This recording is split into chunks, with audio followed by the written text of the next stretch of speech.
दोस्तों कई बार होता है कि जब हमें अपना कोई भी मर्ज करना होता है या हमें कोई टेक्स्ट हमारा बहुत जब हम हेडिंग डाल रहे होते हैं तो काफी लंबा होता है, उसे हमें शॉर्ट में लिखना होता है कि वो लंबा भी रहे यानी पूरा भी रहे और वो हमें साफ साफ दिखाई भी दे।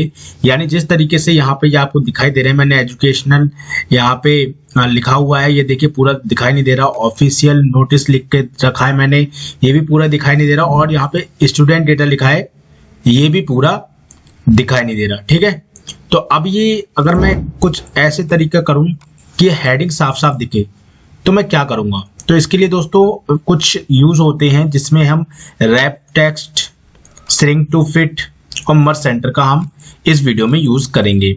ये जो चीजें आएंगी हमारी आएंगी आपका श्रिंक टू फिट में, ठीक है, और साथ ही साथ रैप टेक्स्ट में ये हमारी चीजें आएंगी। और दूसरी चीज यहाँ पे आप देख सकते हैं, यहाँ पर एक कॉलम ये है, एक सेल ये है, एक सेल ये है और ये जो है हमारा ये एक सेल है। ठीक है, तो मैं क्या चाहता हूं कि यहाँ पे मेरी पूरी हेडिंग बन जाए, यानी कि यहाँ से लेके यहाँ तक ये मेरी पूरी एक हेडिंग बन जाए एक ही में, और ये मेरा अनिल डेटा जो लिखा हुआ है ये बीच में बिल्कुल आ जाए। तो इसके लिए सबसे पहले हम बात करेंगे रैप टेक्स्ट की। ठीक है, तो हमारे पास सबसे पहले रैप टेक्स्ट है। अब जैसे ये लिखा हुआ है तो मैं क्या करूंगा, इन तीनों को सेलेक्ट करूंगा और इसके बाद ये जो रैप टेक्स्ट यहाँ पे लिख के आ रहा है इस पे क्लिक कर दूंगा। तो आप देखेंगे इस तरीके से पूरा लिख करके आ गया। ठीक है, अब इसके बाद क्या करना है, इन तीनों को सेलेक्ट करना है और मतलब ये हमारा रैप टेक्स्ट हो गया।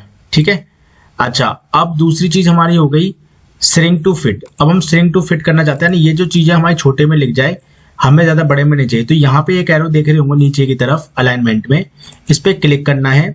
श्रिंक टू फिट का यहाँ पे आपको ऑप्शन है, इस पे क्लिक करके श्रिंक टू फिट कर देना है। तो देखिए पूरा का पूरा यहाँ पे श्रिंक टू फिट हो गया। ठीक है, तो इस तरीके से आप श्रिंक टू फिट कर सकते हैं यानी अपने डेटा को। तीसरी चीज आ गई यहाँ पर मर्जर सेंटर।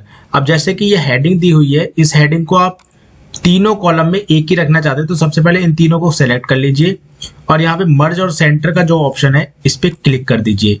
तो देखिए आपकी एक हेडिंग ये पूरी बन गई, यानी एक ही आपका ये पूरा सेल बन गया और एक हेडिंग बन गई। तो इस तरीके से क्या करते हैं हम यहाँ पे wrap text, shrink to fit और मर्ज एंड सेंटर का यूज करते हैं। आई होप कि आपको समझ में आ गया होगा कि होम टैब में अलाइनमेंट ब्लॉक में जाकर के इन तीनों का यूज कैसे करते हैं और कब हम इन तीनों का यूज करते हैं। So thank you for watching this video. मिलते हैं नेक्स्ट वीडियो में। Thank you so much.